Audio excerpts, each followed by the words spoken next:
on your favorite Arkansas sports talk station. Why did that happen in Fayetteville, Arkansas? Dixon Street. It'll get you. Streaming live from HitThatLine.com. You want answers. I want the truth. You can't handle the truth. This is Halftime with Phil Elson, Matty T, and Matt Jenkins. My calculations are correct. When this baby hits 88 miles per hour, you're going to see some serious... Jones for the win. He got it. He got it. He got it. Mason Jones banks in a three with 0.1 seconds to play. All right, hold on. It's almost halftime. Good afternoon and welcome inside our ESPN Arkansas studios. Halftime on a Monday. Phil Elson here, Matty T, Matt Smackdown Jenkins. Happy to be with you for another week of no live sports, although we did have some live sports over the weekend in Jacksonville with the UFC getting going. So an Arkansan, Thug Nasty, picked up yet another victory. We had some last dance over the weekend. Yesterday, Mother's Day, lots going on. And I'm not quite sure what direction I wanted to start with the show here today, because there's a couple of things. One, I mean, I think we're all a little bit sad with the death of Jerry Stiller, announced this morning by his son Ben. Of course, little Richard passed away over the weekend. Two guys that legends in their various forms of entertainment, and definitely wanted to hit on that a little bit. But you know what today is? This actually feels perfect for the sort of life that we are living these days, now in entering a third month of the coronavirus pandemic. And this is today's National Day. And to me, it seemingly fits.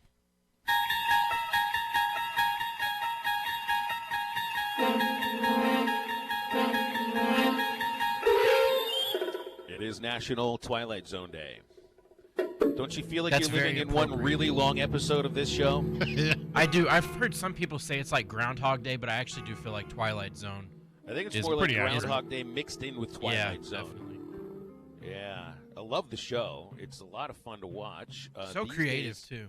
The movie with John Lithgow and Dan Aykroyd and Vic Morrow, R.I.P. Yeah, that fantastic movie. That's one I think I want to assign to you at some point, SmackDown. But all right. I don't know. I thought playing that at the outset of the show today would work. It's just such a creepy song. It's like 52 of the creepiest seconds ever produced. It's up there. That's up there. The theme from The Exorcist. All right, plenty else to get to today involving stuff with sports, including your calls and texts. 877-377-6963. Did you guys have a good weekend? What was the deal? I helped out Mom yesterday building a little brick wall, a small brick wall for our garden in the backyard. Ooh. That is as involved as I have ever been in manual labor in the house that I grew up in here in Pittsburgh. So I felt like I took care of Mom pretty well. Some flowers, a card, made her breakfast. I feel good about that.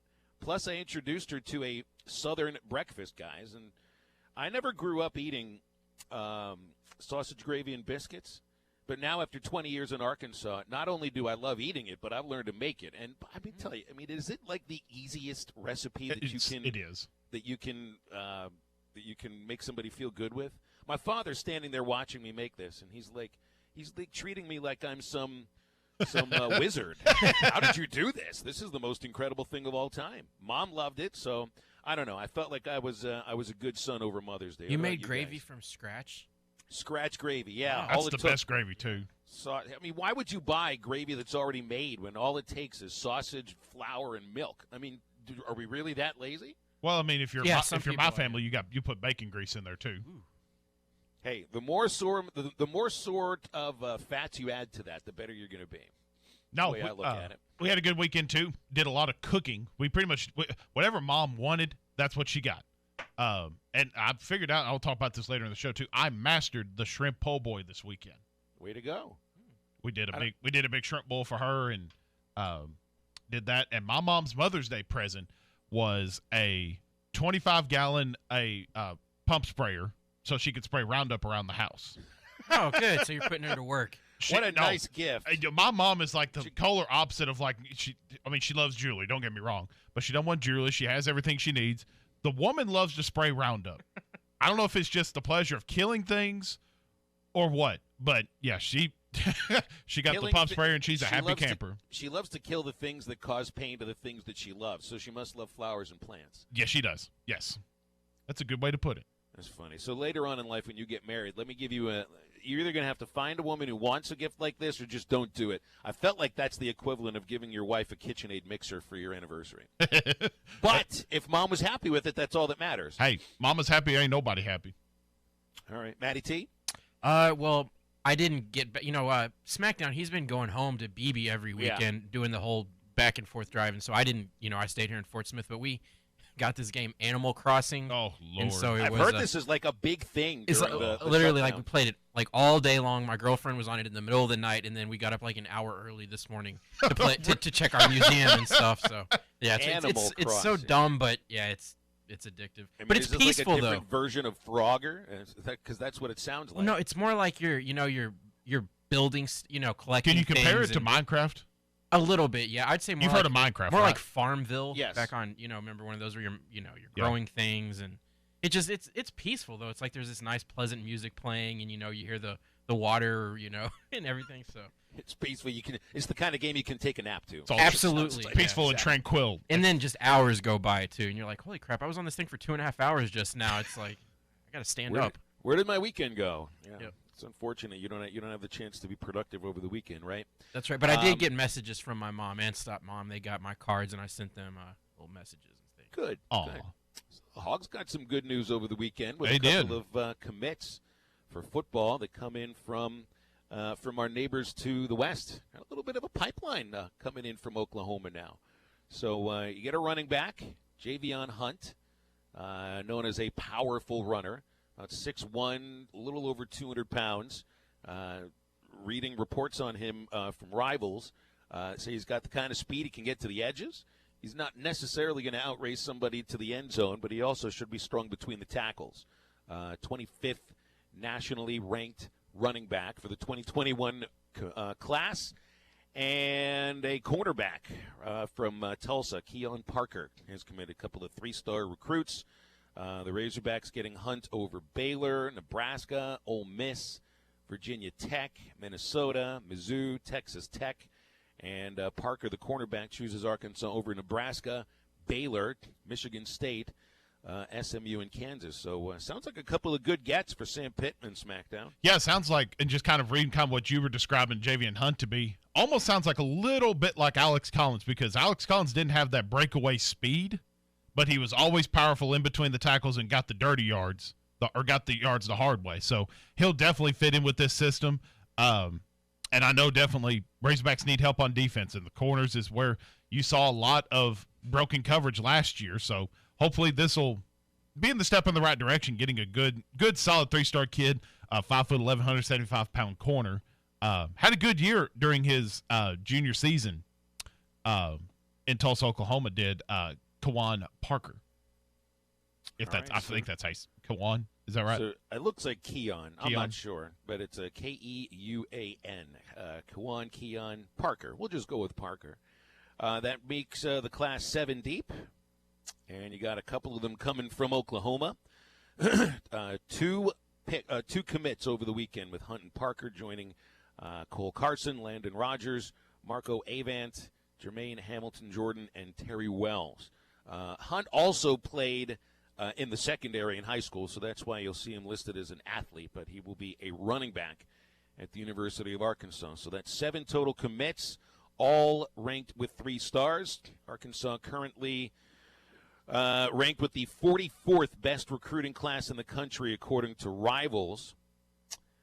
And if you look at how that ranks across the rest of the SEC, Arkansas right now, according to Rivals, is 9th. One ahead of Alabama. They picked up their 4th recruit over the weekend. So. The tide is turning. We're fixing to be better. No, I'm teasing. Well, at least for the time being, right? Hey, any victory you can get, any moral victory is fine with me. But Tennessee, though, I mean, we'll talk more about this with Connor, too. Tennessee keeps swinging and getting it. They got the Caden Salter kid. Yeah. Thought he was almost not necessarily a lock for Arkansas, but seemed pretty confident coming to Arkansas, and then they pull him off and get him to Tennessee. Well, remember Nikki, when we had Nikki Chabanel on Tuesday, she said that looked like he was going to head to Tennessee. Caden Salter, 4-star. Did you and Nikki ever make up?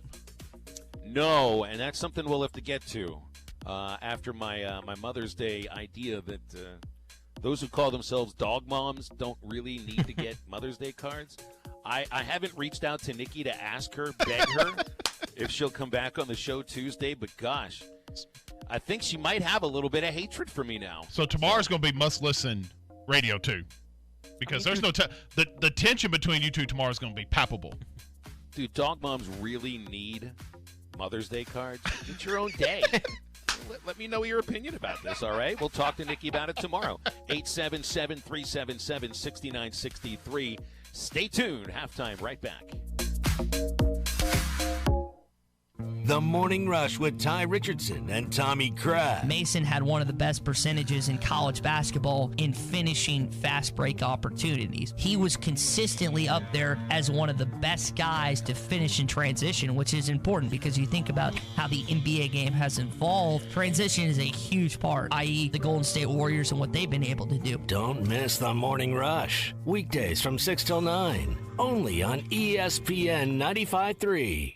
Attention Arkansas Valley Electric Cooperative members. Do you need a better internet provider? One who treats you like a member and not a number? Then check out our new fiber internet services from Wave Rural Connect. We are bringing state-of-the-art, high-speed fiber internet, TV, and phone services right into your home. If you are an Arkansas Valley Electric Cooperative member, go to waveruralconnect.com to sign up. That's waveruralconnect.com or call 1-833-4WAVE-RC. Arkansas Valley Electric Cooperative and Wave Rural Connect, changing the communities we serve. Art's Barbecue and Burgers is still open, taking care of the community and keeping you safe. Art's Barbecue and Burgers at 8203 Rogers Avenue in Fort Smith is taking care of their customers in the drive-thru, curbside pickup, or use the Waiter app and have it brought to you. Call 452-2550 and Art's will have your order ready. That's 452-2550. Eat local at Art's Barbecue and Burgers, 8203 Rogers Avenue next to Aaron's in Fort Smith. Some of my fondest childhood memories are from volunteering with my grandmother. Helping others was her passion. She'd always say, the sweetest fruits of life come from serving others. And she was right. At Shelter Insurance, we strive to make a positive impact in the communities where we work and live. Ask Shelter Agent Phil Hicks about a free insurance review. Did you know that you can get your car serviced or repaired without ever leaving your house? All you have to do is call Jody's Auto Service Center at 479-649-3399. Jody's will pick up your vehicle, service or repair it for you, and return it fully disinfected to your driveway. Pickup and delivery is free for jobs $75 or more. Jobs less than $75 can be picked up and returned for a $10 fee. Let Jody's Auto Service Centers handle all your service and vehicle repair needs. Call 479-649-3399. Jody's Auto Service Center. Do you find yourself smacking yourself in the face every time you walk out in your yard? Well, Mosquito Joe can fix your itch. Mosquito Joe has a team of licensed, professional mosquito control experts to rid your yard of those pesky mosquitoes so you can actually enjoy your yard anytime, day or night. To get started for just $39, call Mosquito Joe today, 479-202-9960. That's 202-9960, or visit arkansas.mosquitojoe.com. Are your appliances struggling? Do you need that part and not sure where to go? Mid-South Distributing has you covered with 9 locations in the Arkansas area. Appliance parts and accessories for all major brands of appliance. Mid-South Distributing has you, the customer, in mind when you're needing that part for your appliance. Mid-South Distributing. Check out midsouthparts.com to find your location near you. Mid-South Distributing. We're in your neighborhood. Evans Body Shop wants you to know that we are here for you. During this uncertain time, let us take the wheel and get your car repaired so you are ready to roll when the time comes. We offer pickup and delivery and will sanitize your vehicle during your complimentary detail that is done with all repairs. Don't want to get out at all? We have you covered. We offer a mobile estimating tool that allows you to take a few pictures and we will email or text your estimate directly to you. Check out our website or Facebook for more details. Evans Body Shop, where we meet the nicest people by accident. This is ESPN 95.3. Hey, Surrey!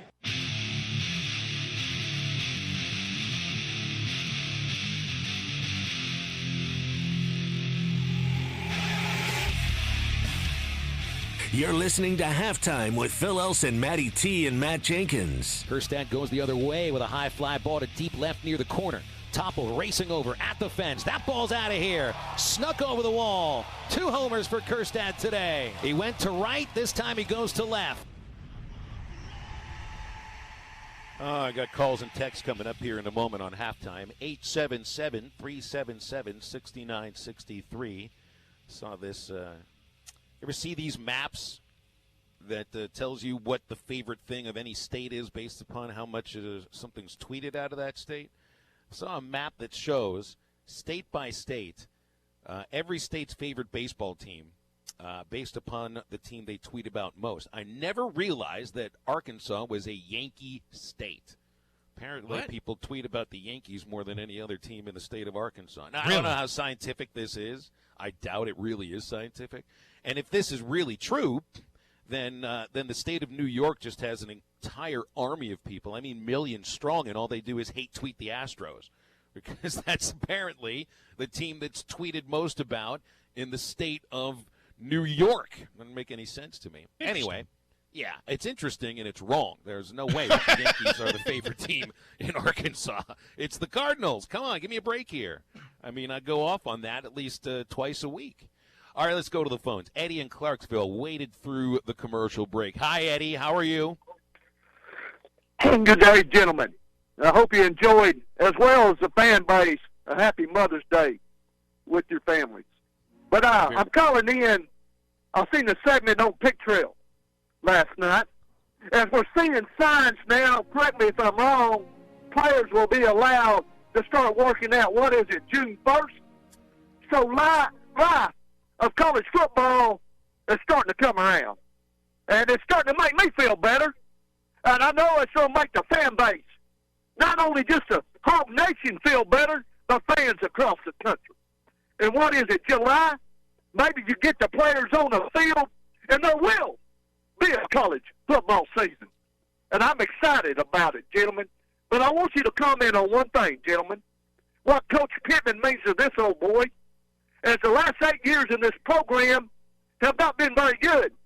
In fact, it pains me to see we've been at the bottom of the SEC. And if he does not turn things around, I mean, is there hope in this program in the SEC and when it regards to college football?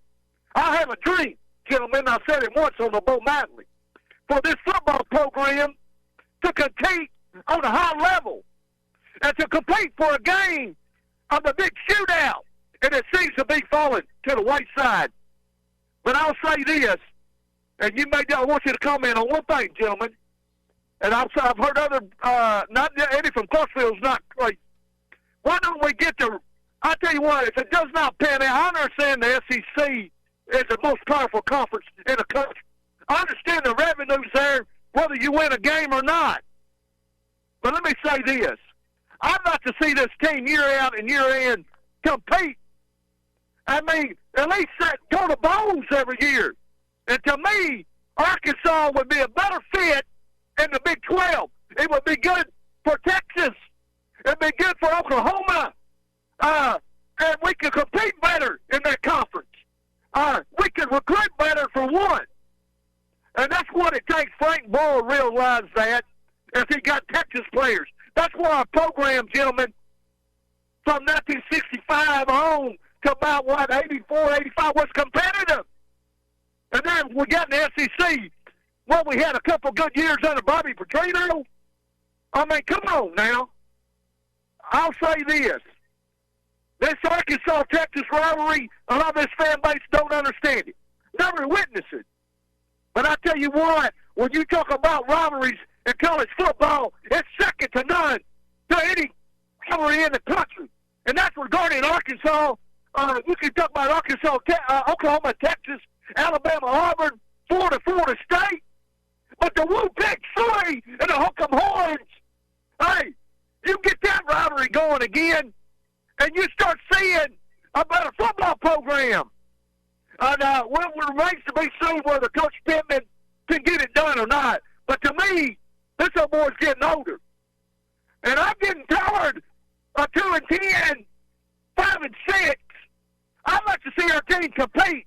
And year in and year out, in my opinion, under the right coach, Arkansas in the Big 12, I'd like to listen to other fans about this, would be the third or fourth best team every year and year out, and maybe every four can be in that conversation. Look at Oklahoma.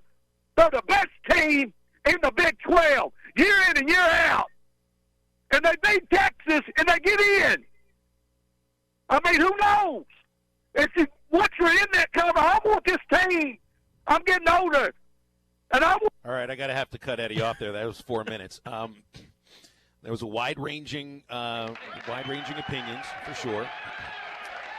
Arkansas in the Big 12 maybe would be a little bit more competitive, but I also remember Arkansas being plenty competitive in the SEC before this last 7-year stretch. And I do believe that Arkansas can be competitive in the SEC with the right coaches getting the right players. Yeah.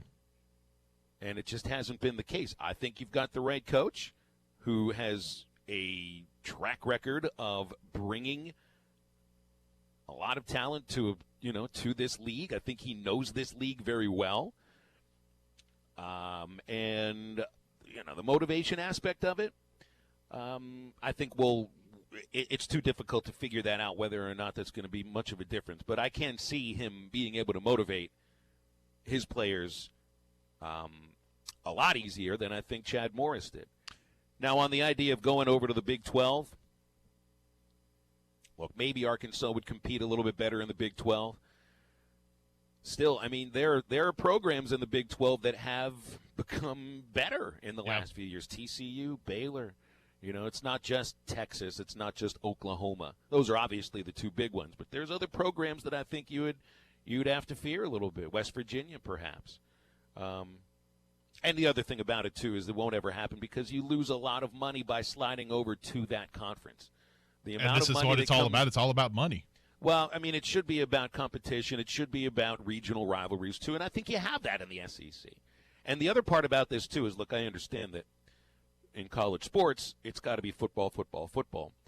If you're removing Arkansas from the SEC, you are lowering the level of the baseball program. You are lowering the level of the football program. Maybe not men's basketball. Women's basketball, it is lowered a little bit. You lowered in everything, I think. It isn't the sort of move I really think you want Arkansas to make because it's in that case, I mean, in your mind, it would be an admittance that the big boys, the SEC, where you play, you're just not cut out for it. And I don't see that as the case. You're 100% right, and I think a lot of it, too, when Arkansas was in that, just look at the Bobby Petrino era of that probably that 2 or 3 year span, we were top 3. I mean, and now you look at him. Not even a matter of like being top 3. You're hearing what he's saying there, right. SmackDown. Eddie wants them to be competitive. Absolutely. This old boy's getting old, right? Yeah. I mean, Houston Nutt was competitive and then some and successful at the same time. I mean, you have the evidence of this right in front of you. And college football's changed in the last 7-8 years since the SEC grew to 14. Bringing Texas A&M in, did that hurt Arkansas recruiting in Texas? Yes, it did some. That's not why Arkansas has been such a bad team the last 7 years. I think you got the right guy in place to turn things around in a way where you will be more competitive. It just takes that one little thing to get a team fired up. And I've said it before. Last year's team had talent. Despite whatever the record was, you had one of the best running backs in the SEC. You had a great receiving core. Defense was a different story, but you went and you got athletes to fix those positions.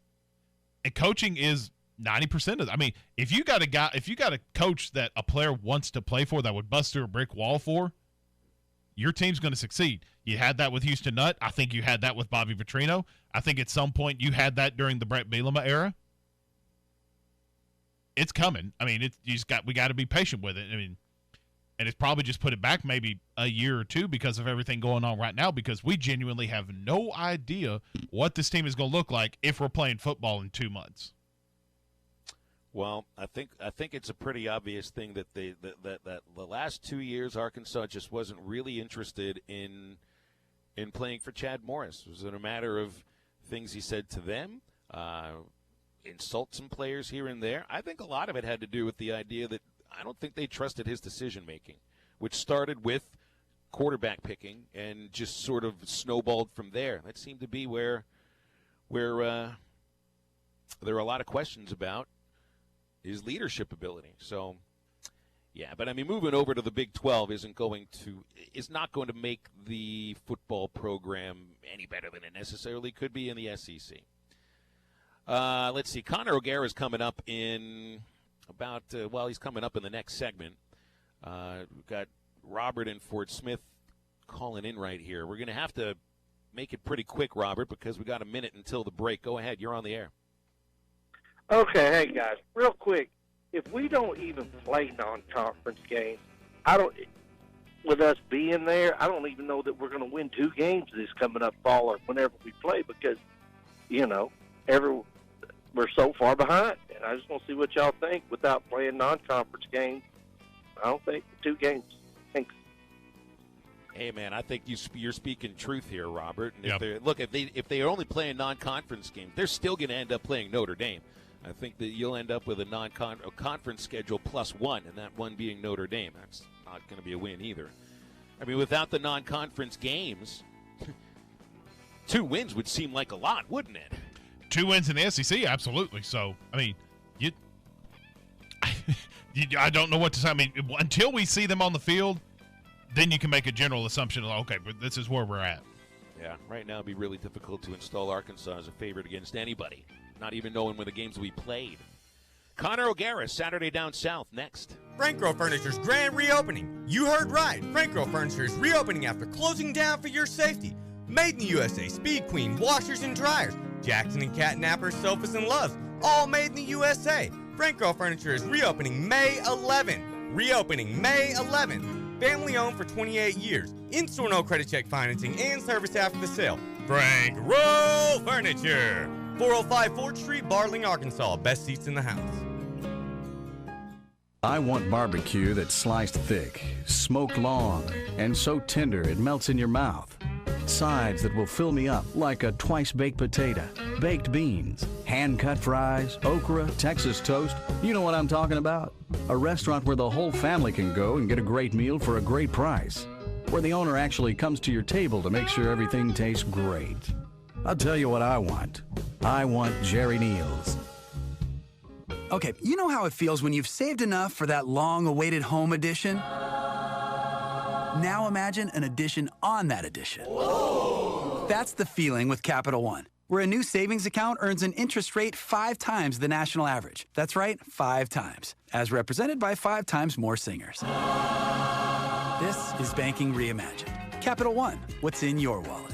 Terms apply. Rate comparison based on FDIC national rate. Capital One NA member FDIC. Was your roof damaged by recent storms? Don't fall victim to out-of-town contractors and fly-by-night repairmen. Trust the local roofing professionals at Able Roofing. Call their local number, 474-0006, for a free roof inspection. Never trust something as important as the roofing system on your home to a storm chaser. Able Roofing, 474-0006, will work with your insurance company. Call now for your free roof inspection, 474-0006.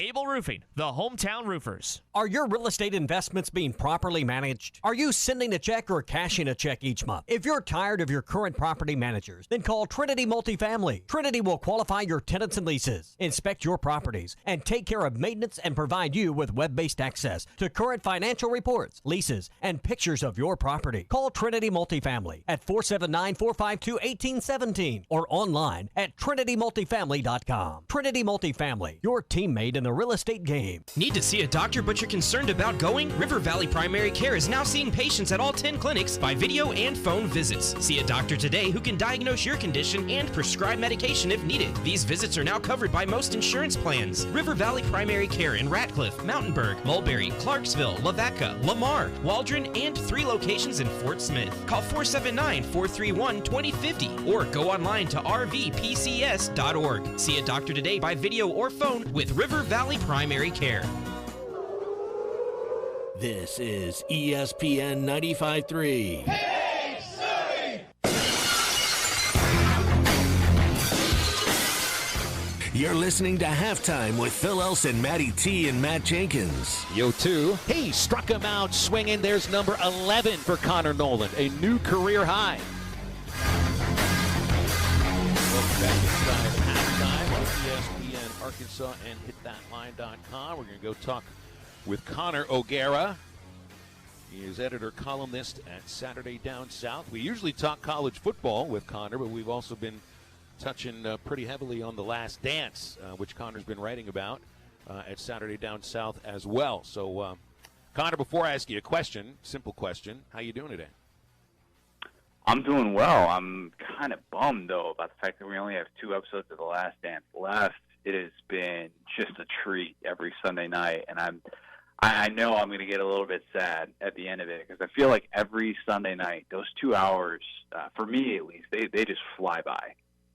It feels like an hour, to be quite honest. But don't worry. I mean, ESPN is fast-tracking some other docs. I'm looking forward to this one about Lance Armstrong, Bruce Lee, and really the 98 home run chase is the one I'm really fired up about. But I wanted to ask you this question, and it has to do with something that was said on the show yesterday about Michael's baseball career. The fact of the matter is, in my opinion, if Michael Jordan had stayed with baseball, he would have gotten to the major leagues.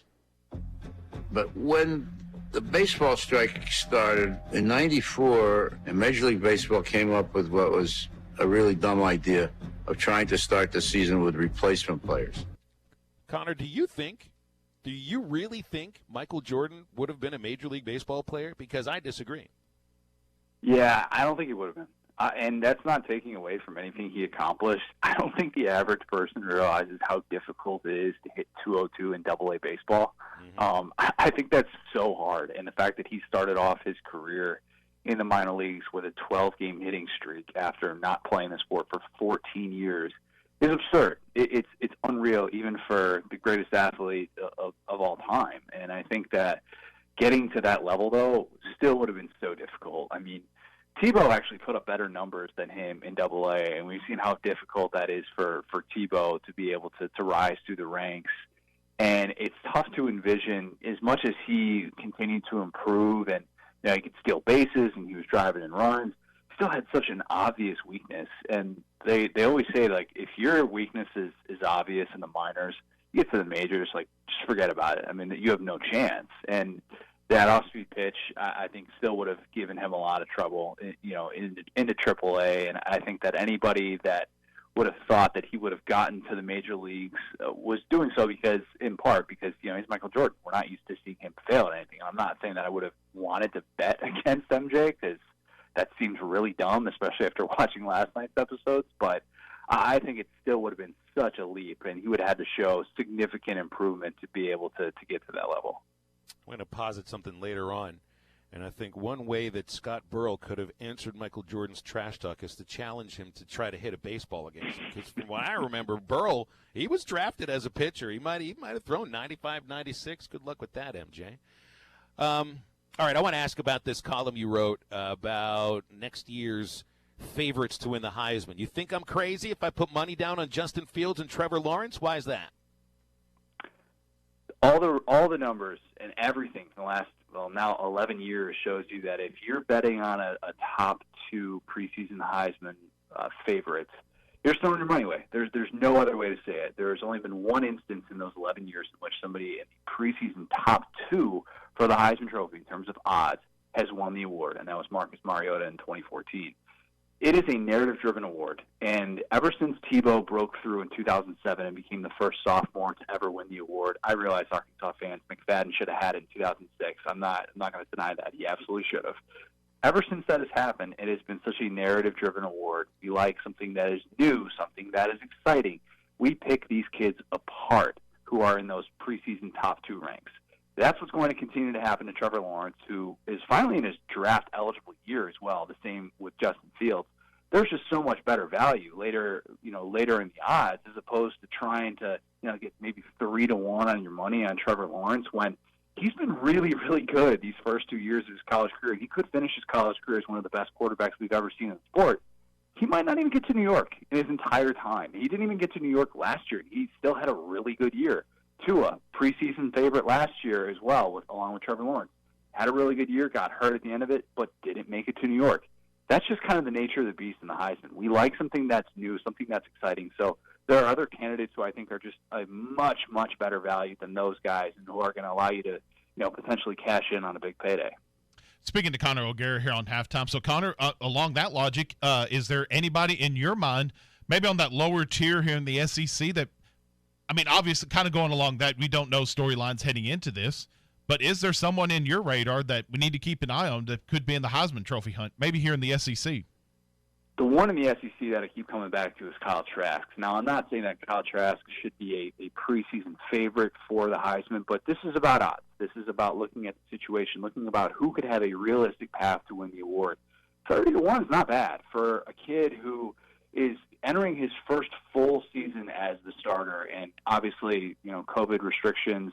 You would have liked to have gotten Kyle Trask an entire offseason with the ones. This is somebody who entered 2019 and replacing Felipe Franks, a guy Arkansas fans know really well, and was starting for the first time since ninth grade. But you look at the circumstances around him where he's going to have a more experienced offensive line. He gets to work with Dan Mullen, one of the best offensive minds in the sport. He still has really good playmakers on the outside. He's getting a situation that I think is super favorable, and he can follow this Heisman path if Florida gets over that hump against Georgia. And, in a year in which I think the SEC is really up for grabs, and there's really 4 teams that are competing for an SEC championship, and 3 of them, not including Florida, are, replacing their quarterback, have significant turnover. I think Kyle Trask could follow that sort of Heisman path that we look for, and he would be able to be one of those candidates who could break through. I want to ask you, too, about I know I'm going to pronounce his name wrong, Talia Tagovailoa, the younger brother of Tua, entered the transfer portal out of Alabama. Maybe not necessarily moving on, but it seems that way because it seems like Mac Jones is going to be the starting quarterback for Alabama. Where do you think we could see him ending up? Is it going to be in the SEC? I think some Twitter boards said that he might be heading to Miami just to keep the family connection to where Tua is.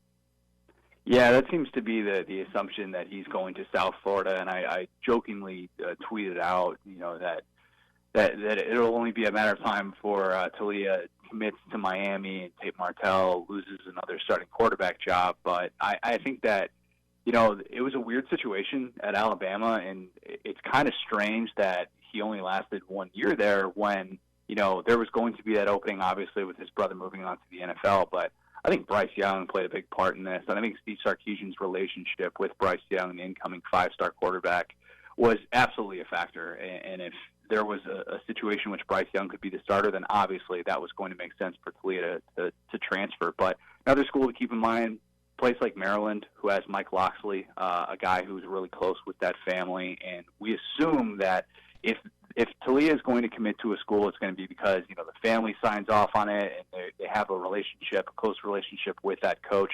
FIU could be another possibility. FAU with Willie Taggart could be a possibility as well. I don't know. It depends on, what that waiver situation is as well, if he's going to be able to start in 2020. That all seems so up in the air right now.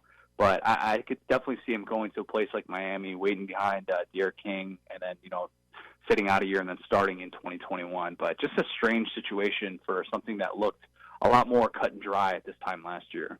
I want to ask you one last thing about Tennessee. It seems like we talk about them every week, but every week they're getting more and more recruits, and they added 2 more 4-star kids. They added Aaron Willis. They added Caden Salter.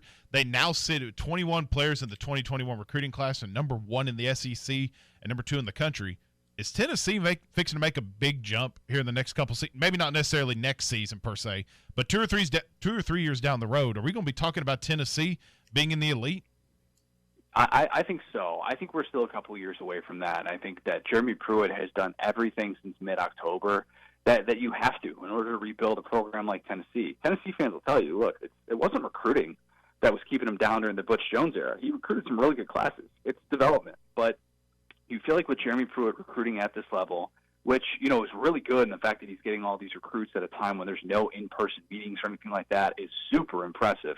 But you feel really good about the job that he's going to be able to do developing this talent. That's the big thing that's different for Pruitt as opposed to some of his predecessors. And I think that Tennessee can get to that level of Georgia and Florida in a couple of years. Now, they need to obviously improve against their rivals. They still got smoked by their 3 rivals during the 2019 season. They went 3-27 during the 2010s against Alabama, Florida, and Georgia. Until that improves, Tennessee is not getting on that level no matter how many 5-stars they recruit. But this is the path that you need to follow if you're going to succeed at Tennessee. And I like the fact that they've gone into Alabama, Florida, and Georgia. They've picked out blue-chip recruits from that state, and they've been able to recruit them. Now, they need to be able to hit it big. And if they have a year where they all of a sudden go back to 5 or 6 wins, we're probably going to be talking about Tennessee in a much different light come February. But right now, Jeremy Pruitt has been knocking out of the park for the last 6 months or so, and he's being rewarded for it. Hey, Connor, let's close out on Jim Harbaugh's comments late last week. And I found them interesting because, baseball players can go right from high school to professional baseball. Basketball players wait a year. Now, some of them are just going to play for some other professional team or the G League or whatever. Football players have to wait 3 years after their graduation to be eligible for the draft. And there's reason for that because of the physicality of the sport. And college athletes aren't, necessarily physically that ready. But Harbaugh says that there are some who are ready, and they should be allowed to be eligible for the draft after any year that they're playing college football. This would be a sea change if something like this went through. But I'm not sure if this was Jim Harbaugh being serious or if this was just Jim Harbaugh needing some national publicity. What did you make of it? I think Jim Harbaugh is serious about this. I think he's also looking for a little bit of a different way to try and recruit some NFL talent. And I think he's trying to show, look, he is concerned about getting kids to the next level, and he's tired of Ohio State winning that on an annual basis. I think there's definitely some motives there. I think this is somebody who kind of recognizes where the direction of college football is going. And maybe 15 years from now, we're going to look back on this time and think, remember when college football players couldn't go to the NFL draft until they'd been there for 3 years? Wasn't that a crazy time? I mean, once upon a time, we were talking about underclassmen winning the Heisman as some crazy concept that could never happen. And now today, it seems like that happens on an annual basis. So I think that Harbaugh brings up some interesting points. I think some of his things are a little bit utopic, and college football coaches wouldn't agree to, kind of some of the opening up of allowing players to leave, after their freshman years and stuff, just because the amount of scholarships that you're working with, it's different than college basketball. But I do eventually think that we will get to a place where it's no longer going to be 3 years that a college player has to stay. Maybe they transition into more of the baseball model. That's been kind of the trend, and hope that teams would go that way. But I think scouts can figure out if a kid's going to be ready for the next level. I mean, they spend 5 months of this pre-draft process trying to figure that out. I mean, if a kid can't make it, a scout's going to be able to tell them. So I wouldn't necessarily worry about them getting hurt at the next level. But I think this is more about control and whether or not coaches are going to relinquish that control in the next decade or so.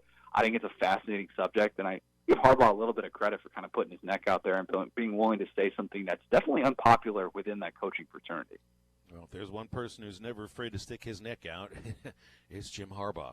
Connor, appreciate your time, man. As always, good talk. Have a great week. Talk next week. Appreciate it, guys. Sounds good. You got it. That's Connor O'Gara, Saturday Down South, joining us every Monday here. Hey, halftime is brought to you by the Fenchman. Put the number down here, 479-782-3936. The Fenchman has a fence that can give your business more security and more curb appeal. The Fenchman specializes in custom installation. Been doing it for over 40 years. Call them for a quick no-obligations quote at 479-782-3936. The Fenchman is a division of Quantum Property Services.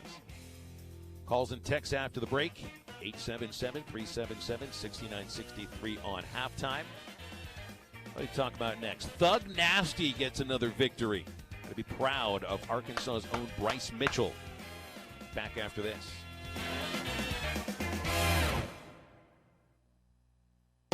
Spring is in the air, and crappie fishing is firing up. Jelco Outdoors has all your crappie fishing gear by Beaver Bottom Baits, Timmy Tom's, K9 Fishing, Bobby Garland, and Bonehead Baits. New crappie rods by Todd Huckabee and Ascension, plus all your fishing needs. This spring, think Jelco Outdoors for all your fishing gear. Shop local. Shop Jelco Outdoors in Fort Smith. Full full-time farmers, hobby farmers, and landowners, your time is important. Make the most out of that time with a brand new Branson tractor from Bush Machine and Tractor in Fort Smith. With tractors from 19 to 105 horsepower, we have a tractor that will fit your needs. Ask Bush Machine and Tractor about their special financing options and free loader rebates. Bush Machine and Tractor in Fort Smith is Arkansas's #1 Branson dealer. Check their inventory at bushtractor.com. Tommy Kraft here for The Fence Man, the company you can trust when it comes to building your next fence. The Fence Man recently built new gates for my existing fence. The whole process was easy, quick, and most importantly, affordable. Plus, 18 months same as cash financing with approved credit is now available with The Fence Man. If you need a new fence, gate, or anything that involves a fence, call The Fence Man, 479-782-3936. That's 782-3936. The Fence Man. He ain't afraid of no work. Calico County will remain open for delivery and takeout service for many of our menu favorites from 8 a.m. to 7 p.m., including breakfast each day until 11 a.m. Now, you can order takeout to be brought to your car at curbside by calling 479-452-3299, or you can use the Order Online button at our website, calicocounty.net. For delivery, use the Waiter app on your computer or your handheld device, and visit our Facebook page to see any changes in our efforts to continue to service our customers. Telephone and internet services have never been more critical than now. This is Drake Smith with Pinnacle Telecom letting you know that our company has invested millions of dollars in this area to build the finest network available for times just like this. More importantly, we employ the best and brightest technicians to make sure the network performs to your expectations. Come join our family and rest in the security we offer our Pinnacle family members. Pinnacle Telecom, tomorrow's technology today. I'm Attorney General Leslie Rutledge, and you're watching the Rutledge Report. The governor declared a state of emergency. Price gouging laws are now in effect. Businesses and individuals cannot charge 10% more than they did before. Bad actors will face criminal charges and a fine of up to $10,000 per item. Report price gouging to my office. At the Attorney General's office, we will do the fighting for you. Call us at 800-482-8982 or visit arkansasag.gov. You're more focused than ever on keeping your employees and customers safe. Cintas has the products and services you need to feel prepared. Our Cintas technicians can apply our disinfectant and sanitizer spray throughout your facility. Our Ultra Clean service for restrooms uses a sanitizer effective against certain germs, bacteria, and viruses. And we'll help you stay well-stocked with hand sanitizer, face masks, and essential PPE. Visit Cintas.com and get ready for the workday. We're now living in uncharted waters with the spread of COVID-19. With the partial closing of a lot of businesses, sadly, some will soon try and turn your possessions into their possessions. Guardtronic has been providing security for homes and businesses for over 60 years. Whether you need a camera system to keep an eye on things or a complete home security system, call Guardtronic, 479-785-2323, or go online to guardtronic.com. We have so many worries these days, safety should not be one of them. License E50. This is ESPN 95.3. Hey, Surrey!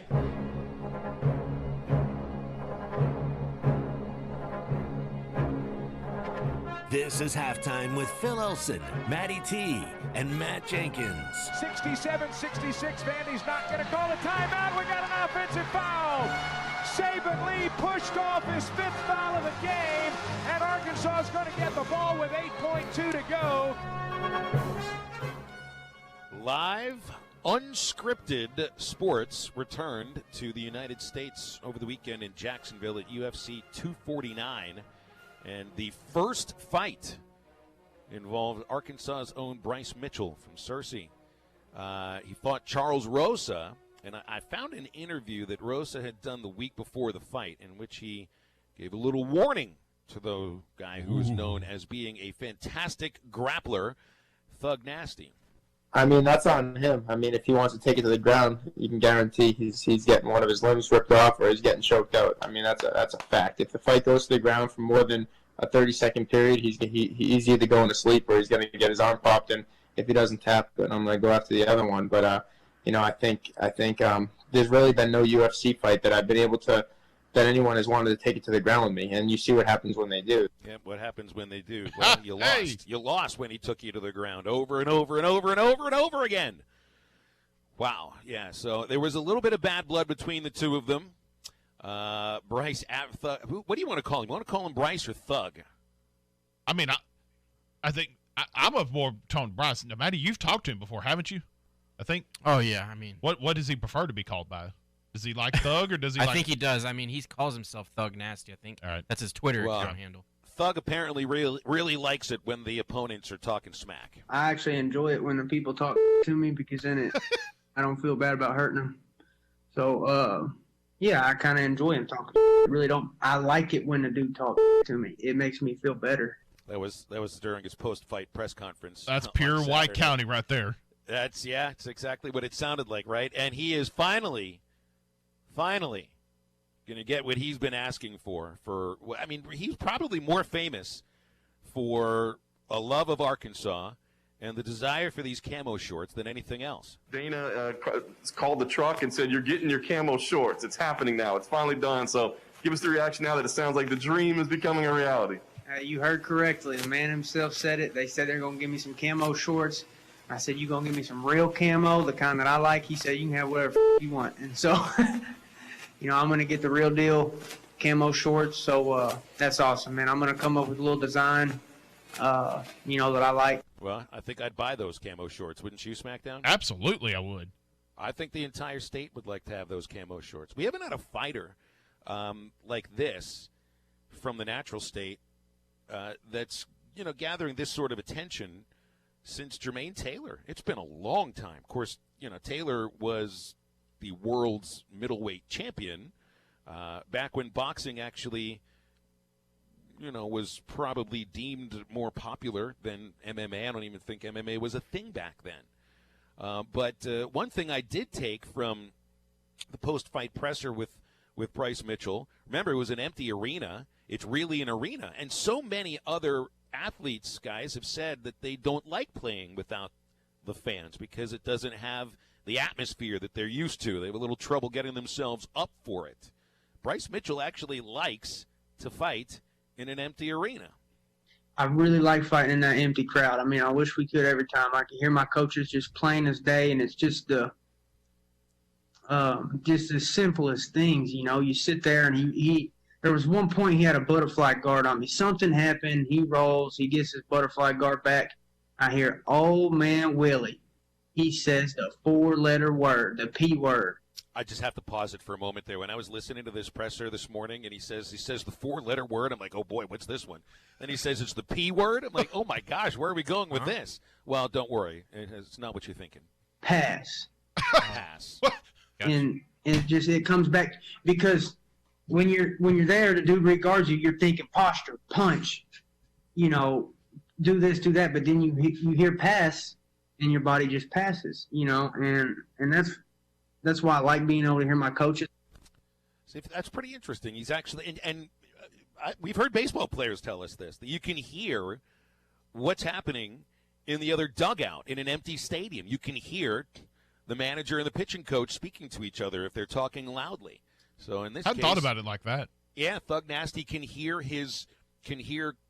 advice or commands coming from his corner easier than if the place was filled. And that, maybe that was part of the difference between a win and a loss for him. Who knows? Well, the dude's fixing to probably be getting him a featherweight championship match probably when this thing gets back to normal and get under there. But the dude dominated that fight from top to bottom. I mean, like you were just talking about with Rosa. I mean, he said he's going to put him through a submission clinic. Bryce Mitchell took care of business and did the exact opposite to him. So it's really cool to see an Arkansas kid. I mean, make it, period, because, I mean, it's cool enough that when you in sports where you have that Arkansas connection, I mean, outside of sports, you've seen it with, like, The Voice and American Idol and stuff like that, but TV shows. It's even cooler when you see him on the biggest stage in sports. We saw it with Jermaine Taylor, and now you're seeing it with him. And he's fixing to be in line for something big, I think. There's something about him.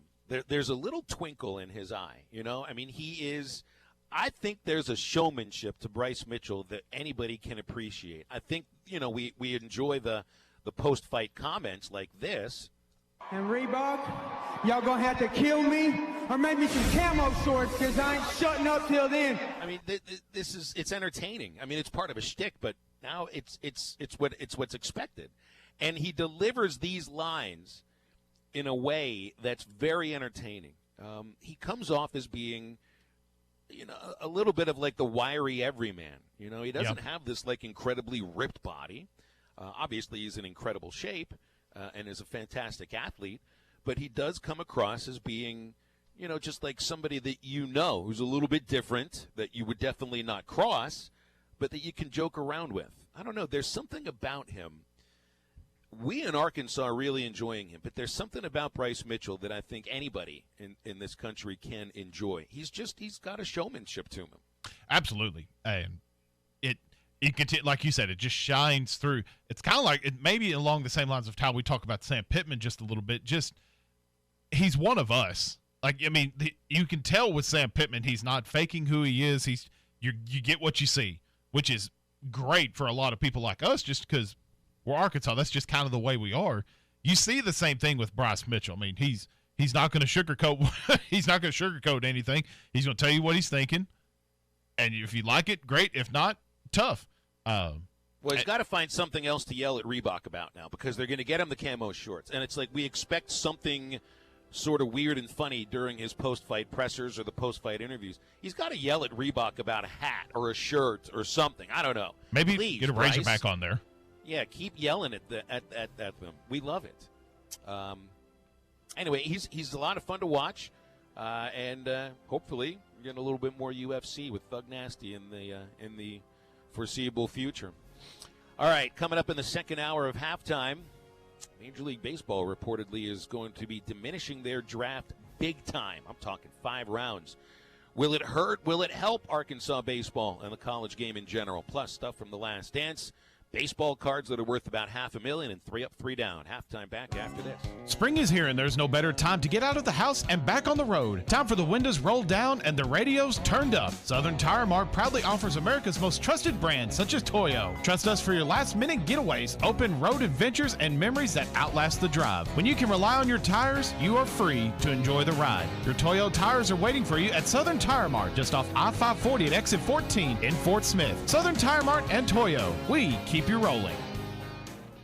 Wave Rural Connect is bringing state-of-the-art fiber, internet, TV, and phone services right into your home. Get amazing fast fiber internet, 100 megabits for only $49.95 per month, or 1 gigabit for only $79.95 per month. TV packages from the basics to our amazing altered TV, starting at $32.95. Fiber phone services start at $29.95. Go to waveruralconnect.com to find out if we are installing in your area, or call 1-833-4-WAVE-RC. Arkansas Valley Electric Cooperative and Wave Rural Connect, changing the communities we serve.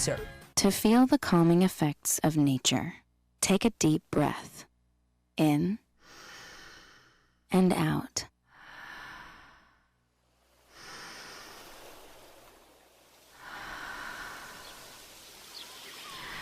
Every breath makes you feel closer to nature, and every sip makes nature feel closer to you. Michelob Ultra Pure Gold, beer in its organic form.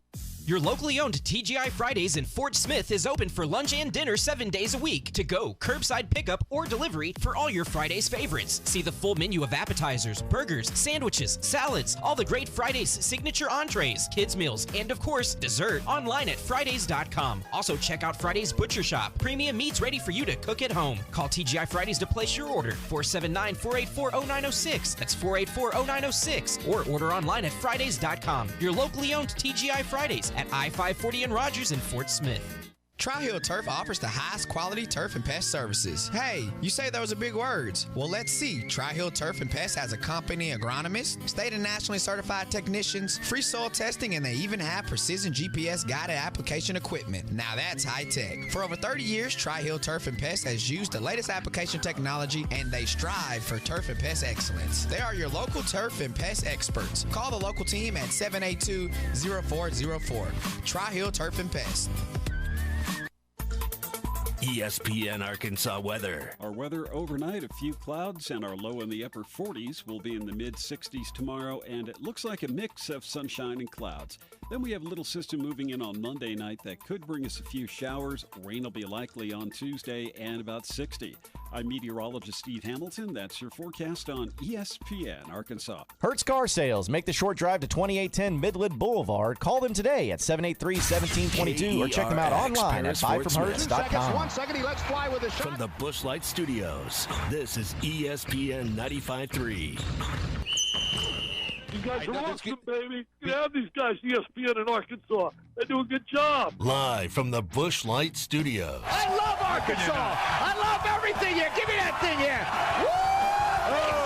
On your favorite Arkansas sports talk station. Why did that happen in Fayetteville, Arkansas? Dixon Street. It'll get you. Streaming live from Hit that line. .com. You want answers. I want the truth. You can't handle the truth. This is Halftime with Phil Elson, Matty T, and Matt Jenkins. My calculations are correct. When this baby hits 88 miles per hour, you're going to see some serious... Jones for the win. He got it. He got it. He got it! Mason Jones banks in a three with 0.1 seconds to play! But hold on, it's almost halftime. And into the second hour of halftime. Plenty to get to, including your calls and texts at 877-377-6963. And this map that I saw about Arkansas's favorite baseball team being the Yankees because of the amount of tweets that come from the state. You got to remember that like Twitter is a hateful place. So for as many people that will tweet loving things about the team that they follow in whatever sport it is, there are 5 times as many people that are hate tweeting about that franchise. So, I mean, I think the best way to look at this, other than yes, there are a lot of bandwagon fans in this country that choose teams to root for because they're good. Yankees being one of them, Bulls from the 90s being another. It just stands to realize that you end up tweeting about things you hate more than you like, and that goes to me too. So I mean, I guess I don't really hate tweet about very much because I don't want too much negativity getting out there. But would you classify my tweet yesterday or on Friday, SmackDown, about dog moms not needing Mother's Day cards? Was that a hate tweet? Was that more of a troll? I was going to say troll or just a pet peeve. It was a quiet troll tweet. Yeah. You think Nikki's coming on tomorrow? Because she was really livid. I hope so. I mean, we need Nikki on the show because, I mean, she keeps us in line on Tuesdays. If we need her, Nikki, if you're listening, we need you in here. So we just need to bury the hatchet. Or just bury it deep, bury it shallow enough that way we can get through the segment, then you and Phil can hash out your differences later. Well, we're going to open up the segment with tomorrow, so just pipe in an extra 5 minutes for our talk with Nikki. Matty, can you bring us some popcorn tomorrow? We're going mano-y-mano about the dog moms and Mother's Day cards. Scott in Russellville says he's a Red Sox fan, actually. So that stands to ask the question, Scott, do you therefore hate tweet about the Yankees? He responds, absolutely. So there you go. I think my educated guess is carrying some water right now. Yeah. That's exactly why the Astros have had the most tweets coming from the state of New York. Because, look, Yankee fans are pretty hateful people to begin with when their team doesn't win. And then they get an outlet to let that hate out, known as Twitter. All right. Let's get to a little baseball stuff here. You watched The Last Dance last night? SmackDown, I know you had an Undertaker documentary that you were watching. Oh my God! Yeah, I'm going to save that for later in the show. But it's like one goat doc versus another. Which one do you choose? Well, I watched the Undertaker one at about probably 4 or 5 o'clock. It was only 55 minutes yesterday, so did that. Then that went right into my pay-per-view I watched last night. Got done at about 9 o'clock, and then I hit the hay. But I will watch the Jordan documentary just as soon as we get done here today. Well, the thing I was most interested in was Michael's trip to Double-A baseball with the Birmingham Barons. Right. And look, I mean, the idea of of why he went to play baseball, was he suspended by Stern and all of that. I'm interested in it, but that's not what I was going to get into. Michael Jordan at the age of 31, and it is legit for somebody that didn't play baseball for probably 14 or 15 years, to be sent right to Double-A, not because of any real ability that he had, but because the stadiums that he would have played at in rookie ball or single A were too small to handle the media contingent. Jerry Reinsdorf touched on that yesterday. He played baseball until he was 17 years old, then doesn't play baseball again until he's 31 years old. We don't send anybody to Double-A after they come out of college or high school because it's too high a level. We start them out either at rookie ball or at A ball. But we couldn't do that with Michael because the press facilities were inadequate below Double-A. So we put him at Double-A strictly because we needed to be able to handle the media. That's the only baseball player in the history of the sport where they chose the level to send him to based upon size of press facilities. But I guess it makes a lot of sense. Terry Francona was his manager. Francona currently is the Indians manager, managed the Red Sox to a couple of World Series championships, probably going to be a Hall of Famer. And Francona, I'll play the bit here that Francona says. And I do have to wonder about if he's speaking truth, what he really believes. And he hit over 200. That was amazing that he did that well. I can't believe he actually hit 202. He drove in 50 runs. We had a lot of good prospects that didn't drive in 50 runs. In my opinion, with 1,500 at-bats, he'd have found a way to get to the major league. Okay, so 1,500 at-bats would have been at least 4 more seasons of minor league baseball. By that time, he's 35 years old. There aren't a lot of 35-year-old baseball rookies that get up to the major leagues like that. Look, I'll give Jordan the fact that he hit 202 and had never played professional baseball. The 50 RBIs thing, I don't care about the RBIs. That's a matter of who's on base. The guy struck out 114 times compared to 88 base hits. His strikeout average was over 250. His on-base percentage was 289. Would he have gotten better? Probably so. Would he have gotten better to the point where he would have been a legitimate major leaguer? No, not going to happen. Would he have made it to the major leagues if he would have stuck with baseball? Yes.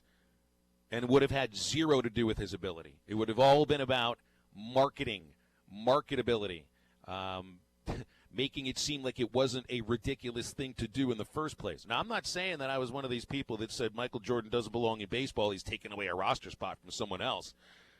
But I don't see that he would have been a capable major leaguer. In fact, I think it would have been awfully difficult for him to hit major league pitching. 6'6" with that strike zone, and he couldn't hit breaking balls at Double-A. I'm sorry, I don't see it at all. I think Jordan would have topped out at Double-A. He would have been able to get to the bigs.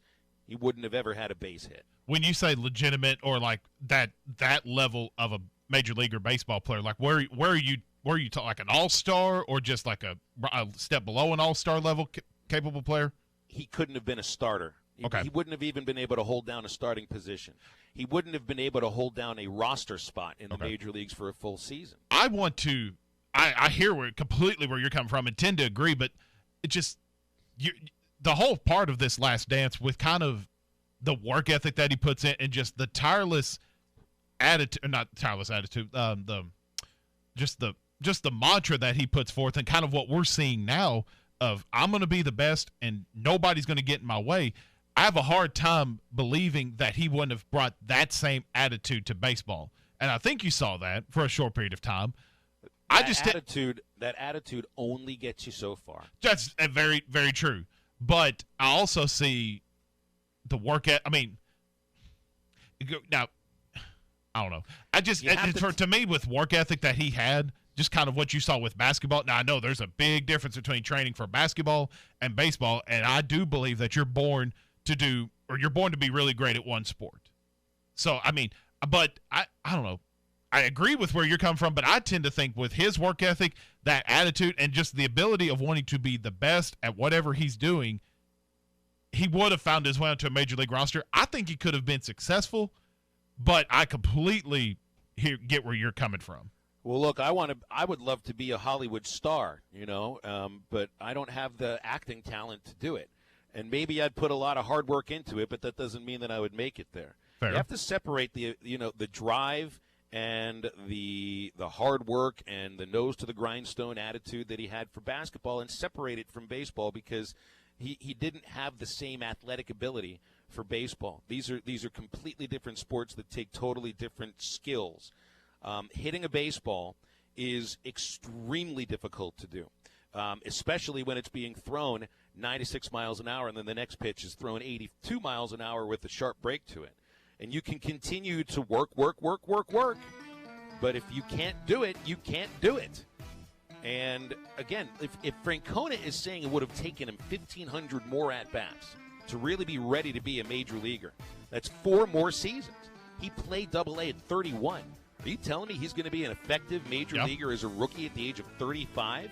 And I don't think Francona even really thought he'd be a major leaguer because Francona knows that if you cross Michael Jordan, he's never going to talk to you again. I think he said what he needed to say to the cameras for the camera's sake. But I think Terry Francona in the back of his mind also knew and knows what a real Major League Baseball player looks like. And I think he knew that Michael Jordan wasn't one. It was a vacation. It was a vacation in minor league baseball. And I'll give it, you got to be humble when you play minor league baseball.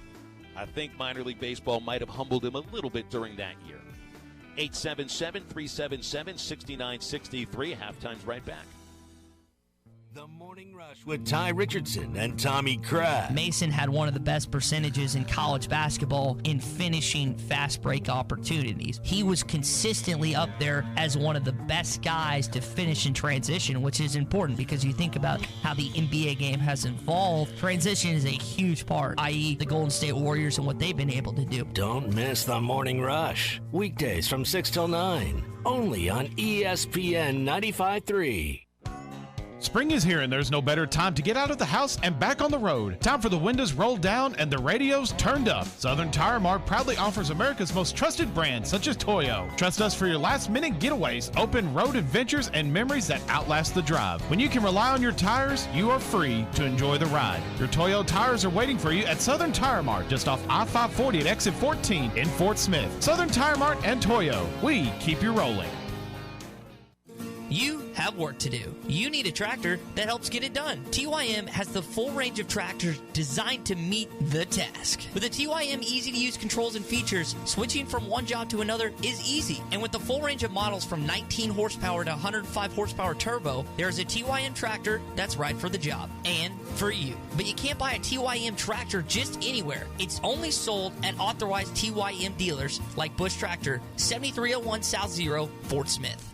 The Paint Store in Van Buren is ready to help with your projects, and they'll put 32 years of experience to work in helping you choose a new color or match the one you really need. In addition to a computer, they use their eyes and minds to see color and make adjustments to choose just the right Richards Paints product for your project. They keep samples in your name and address for 10 years. No other paint seller does this. Come see the large selection of the current and popular paint colors from Richards Paints and experience customer service you won't get anywhere else. The Paint Store, 1414 Fayetteville Road in Van Buren. Attention Arkansas Valley Electric Cooperative members. Do you need a better internet provider? One who treats you like a member and not a number? Then check out our new fiber internet services from Wave Rural Connect. We are bringing state-of-the-art, high-speed fiber, internet, TV, and phone services right into your home. If you are an Arkansas Valley Electric Cooperative member, go to waveruralconnect.com to sign up. That's waveruralconnect.com or call 1-833-4WAVE-RC. Arkansas Valley Electric Cooperative and Wave Rural Connect, changing the communities we serve. New Bud Light Seltzer, huh? Yep. And it tastes like a hard seltzer, not a beer? Yep. So it's light and refreshing? Yep. With a hint of fruit flavor? Yep. And 100 calories? Yep. You said this is Bud Light Seltzer? Yep. Well, I need to try it. Yep. Oh, that tastes great. Yep. Now, wait, are you just yupping me? Nope. Bud Light Seltzer, unquestionably good. Anheuser-Busch Bud Light Seltzer, IRC Beers, beer in Texas, St. Louis, Missouri. Growing up, my parents always encouraged me to do what's right, even if it wasn't easy. I'd always hear my mother's voice say, "Do the right thing." That stuck with me. Every day, just do the right thing. That's it. The rest takes care of itself. At Shelter Insurance, we believe in doing the right thing for our customers and our communities. Ask Wade Gilkey in Fort Smith or Jim Malum in Charleston about Shelter's home insurance. Knockouts Haircuts for Men is coming to Fort Smith. It's such a big deal, we brought in a real ring announcer to set the scene. Ladies and gentlemen, in this corner, armed with scissors, a pair of clippers, and if you're lucky, a smile, it's that same old hair place that takes your money and sends you on your way. But in this corner, Knockouts Haircuts for Men, where you get the best haircut of your life from one of the Knockout girls, a cold beer if you want it, and sports on every TV in the building. Knockouts Haircuts for Men, opening soon in Fort Smith. This is ESPN 95.3. Hey,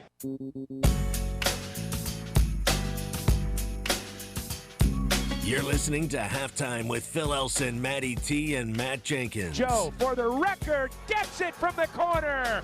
Isaiah with the three. That's his 103rd of the year, and he sets an Arkansas record for made three-point baskets in a season. Well, it's not been announced by Major League Baseball yet, but reports say that the unthinkable is going to happen. Major League Baseball will be shortening the 2020 draft to just 5 rounds.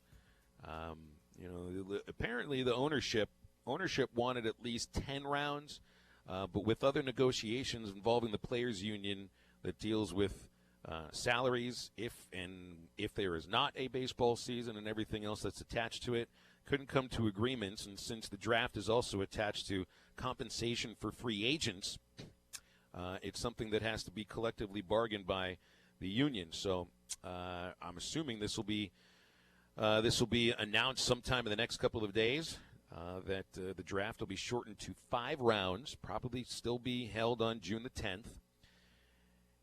And so what you can do is you get your 5 rounds, and then the roster, the bonuses for each of these players will be exactly what they're supposed to be from rounds 1 through 5, but each player can only get a maximum of $100,000 this year. The rest of the bonus will be deferred for the following 2 years. After the 5-round draft, any player who's eligible for the draft can sign with any Major League team that he wants to as an undrafted free agent, but they'll have their signing bonus capped at $20,000. So you're going from a 40-round draft to 15. Essentially, instead of like 1,600 players coming into professional baseball or at least being drafted, you can have 160 picked. And this will be a boon for college baseball, while also diminishing the number of people that are playing professional baseball, which will also lead Major League Baseball directly to their desire of killing off the lowest levels of minor league baseball. You're just not going to have enough players to have these teams any longer. But now what does this do for college baseball, right? Because you wonder about 2 things with college baseball losing talent to Major League Baseball. 1, players that are currently on the team. Guys like Heston Kjerstad, Casey Martin, Zebulon Vermillion, Casey Opitz, a couple of others are eligible for the draft. How many of those guys would have been slotted after the 5th round? Well, certainly Kjerstad and Martin, I think, go easily in the 1st round, and Casey maybe early in the 2nd round. For Opitz, this is the kind of thing that will hurt his ability to go in the draft this year, because you're seeing him talked about anywhere from rounds 3 through 7. You could potentially have Casey Opitz, maybe the best defensive catcher in college baseball, back with Arkansas next year. Kjerstad and Martin, fat chance. They're gone. They're too talented. If the draft was 2 rounds, those guys would be gone. But then you're going to have this incoming class, the freshmen for the 2020 season.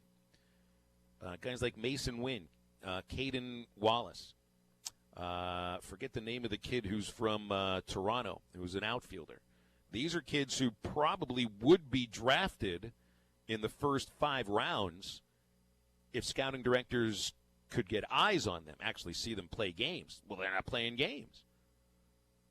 You're going to have fewer kids coming out of high school this year, rounds 1 through 5, than usual.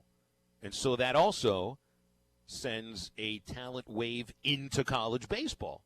So now you've got fewer players leaving the college game, more players entering the college game from high school, and the sport that's already seen its level of play rise in the last 10 years. It's just going to get that much better. This whole idea here, Matt, it's terrible for baseball as a whole to shorten the draft to 5 rounds. It's like a commercial to amateur baseball players saying, maybe you ought to go try to do something else because we're not going to have as many players as we used to. But on the other hand, it's a boon to college baseball. And there are 2 ways to look at it. I want to feel good about what it does to college baseball, but it really does crush some dreams of kids who thought they'd be playing professional baseball this next year. I'm kind of along the same lines as you. I mean, when you just kind of the way you laid it out then, it almost seems, and this may sound, it almost sounds like there's more positives than negatives. But I do completely understand where you're coming from as far as eliminating. Now, forgive me for probably saying this because I know I'm probably going to get this wrong. Single A is the lowest level of professional baseball, well, correct? It's about to what it's going to be. But that's right now, rookie baseball is the lowest level. And then it goes single A, double A, and then triple there's A. short season, single A, then single A, then double A. It's a little bit confusing for the lowest levels. So, I mean, yeah, that's the worst part of the whole deal just because you're potentially losing out on that with several cities that probably depend on that income. But, kind of like you said, on the flip side, college baseball is fixing to get an influx of talent that it hasn't seen in quite a while nationwide rather than just SEC or here at Arkansas, because whether or not this happened, I think Arkansas is still going to get the best talent pretty much almost maybe along the same lines of Nick Saban. Like, I want this kid, and this kid. Dave Van Horn can do primarily the same thing because look at the facilities he has, the tradition that Arkansas baseball has. But I think you're going to see more, maybe a level playing field, but just more competitive college baseball. Well, it's less risk that the major league teams are I think, searching for by probably not drafting as many high schoolers that they just don't have as much information on. They have more information and more game tape and more eyes on college players. So yeah, it's a good thing for the college game. It's a weird thing for the professional game, and it kind of makes you wonder about the future of the draft. Like, they're not going to keep it at 5 rounds. That's just too few, even for having 4 or 5 minor league affiliates. So maybe they're thinking about the idea of saving money this year, but really rounds 5 through 10, teams generally spend a little less than $1 million for a Major League Baseball team. That's like a drop in the bucket. But what they end up doing rounds 10 through 40 is sometimes take risky picks on kids that are committed to big-time colleges and then throw massive amounts of money at them to try to convince them to come play professional baseball instead. They won't have those opportunities. You know, there are no rounds 10 through 40. There aren't going to be rounds 6 through 40, so there's just going to be fewer risky picks. So kids like Mason Wynn, kids like Arcavian Hentz, Wallace, the third out of Greenbrier, I think that these would be that made teams would take a flyer on potentially later in the draft and then throw a heap of money at them. Well, you can't throw the heap of money at them now. Don't you think they're going to come to Arkansas? Don't you think there could be a scenario, too, where some of these players will probably get better training, better practice with good coaches all across college baseball versus, like, if they did sign a single-A deal with a low-tier major league, like a franchise like that? Well, you get more consistent coaching in the college ranks, right? Because you're working with, with a major league team in a development system, they'll be working with, the hitting coach at their level. There's the hitting coach that works over their whole minor league system. Then the major league hitting coach. It's just there's a lot of different hands in on how to coach each of these players. I'm not saying that the way the major leagues do it is wrong, right? But when you come to college, you're working with the same guys for 3 years, as long as they don't get fired. And at Arkansas, there's going to be that consistency between, amongst the coaching staff. Same around the rest of the SEC. And look, I mean, what did James McCann say about this on Friday? What did Kyle Peterson say about it last week when we asked about the facilities at Arkansas compared to some of the other facilities in Major League Baseball? He said, well, it's pretty much the same thing. Arkansas is like a mini major league. You're going to get the same kind of coaching, maybe even better coaching at times.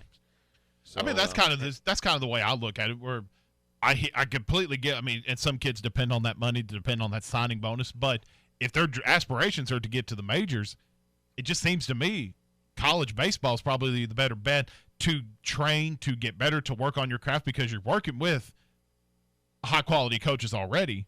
It just seems to me it better prepares you to get to AA and AAA level. But that's just me, and I'm not the biggest baseball stat nerd, and just I don't know baseball as well as you do, but that from the outside looking in, just from a fan's perspective, it's kind of the way I see it. Well, what it feels like for me is Major League Baseball is almost silently telling the high school kids that they just don't want them this year. You know, they're telling them to go to college by saying we're just going to do 5 rounds. This is only a one-year thing, but there will be significant changes to the draft in the future. And baseball supposedly has a plan to return to action in early July. As long as their plan is approved by owners today, they'll present it to the Players Union tomorrow. And according to Ken Rosenthal of The Athletic, roughly an 80-game season, teams will be able to play in their own ballparks. And if not, if something's up going on in that city like New York or any other cities where there's been big outbreaks, the teams can use their spring training facility. Now, you would have an American League and a National League. They would remain as is. But the NL East, those teams would only play other teams from the National League East. And they would play teams from the AL East. So they're trying to keep the game as geographically strict as possible and probably doing away with the pitcher batting for the entire season. So you're going to see it's going to be a weird year, a very weird year for baseball. But as long as there are games, I think I'll be happy with it. And, oh, by the way, in Korea, you're not allowed to spit at the baseball game now. It's like, could you have picked anything else to remove from the game, which just is second nature? Guys in baseball spit without even thinking. They spit more than they breathe, for crying out loud. You think you can get them to stop? Good luck with that. 877-377-6963. Halftime right back after the break.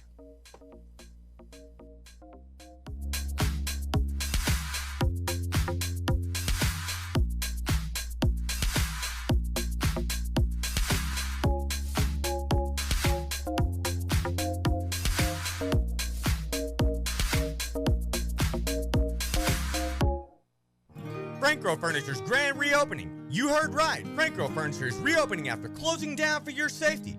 Made in the USA, Speed Queen, washers and dryers, Jackson and Cat Nappers, sofas and loves, all made in the USA. Franco Furniture is reopening May 11. Reopening May 11. Family owned for 28 years. In-store no credit check financing and service after the sale. Franco Furniture. 405 4th Street, Barling, Arkansas. Best seats in the house.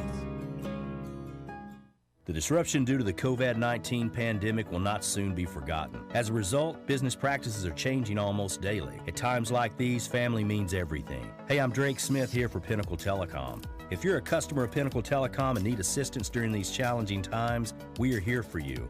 Call us at 479-242-0000 and give us an opportunity to help, because you are family, and family means everything. Pinnacle Telecom, tomorrow's technology today. Wave Rural Connect is bringing state-of-the-art fiber, internet, TV, and phone services right into your home. Get amazing fast fiber internet, 100 megabits for only $49.95 per month, or 1 gigabit for only $79.95 per month. TV packages from the basics to our amazing altered TV, starting at $32.95. Fiber phone services start at $29.95. Go to waveruralconnect.com to find out if we are installing in your area, or call 1-833-4-WAVE-RC. Arkansas Valley Electric Cooperative and Wave Rural Connect, changing the communities we serve. We're now living in uncharted waters with the spread of COVID-19. With the partial closing of a lot of businesses, sadly, some will soon try and turn your possessions into their possessions. Guardtronic has been providing security for homes and businesses for over 60 years. Whether you need a camera system to keep an eye on things or a complete home security system, call Guardtronic 479-785-2323 or go online to guardtronic.com. We have so many worries these days, safety should not be one of them. License E50. Hey, Ty Richardson for A Cut Above Lawn and Landscaping. They service commercial and residential lawns for weed management and fertilization for a lush, healthy lawn. Need bush hogging? They do that too. A Cut Above can make that driveway and fence look brand new with a good power washing. You don't have to put up with those unwanted pests either. Call today and get started with the flea, tick, and mosquito treatment to start enjoying the outdoors again. More than just a mowing service, they're A Cut Above. Call or text today at 479-719-5605. Lawn, landscaping, power washing, stump grinding, leaf removal, mulching, flea, tick, and mosquito control. 719-5605.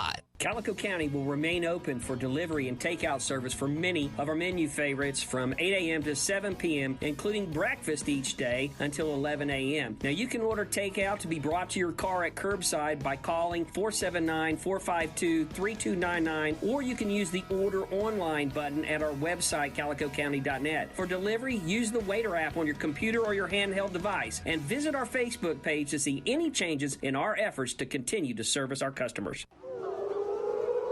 This is ESPN 95.3. Hey, Surrey!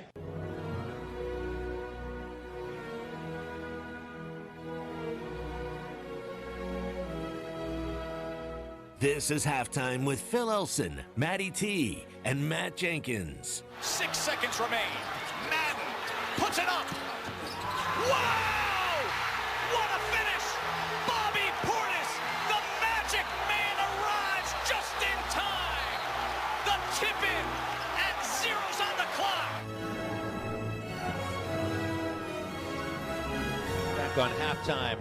Phil Elson, Matt Smackdown Jenkins, Matty T joining you today on our favorite day, which is known as Twilight Zone Day.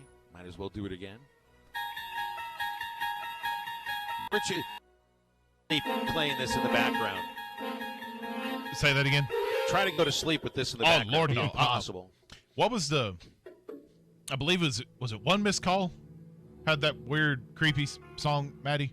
One Missed Call. I don't know if I saw that one. Well, this is the kind of song that'll bring you some nightmares. I'm a little proud of myself, though. Late last week, my father and I have been watching, one movie a night.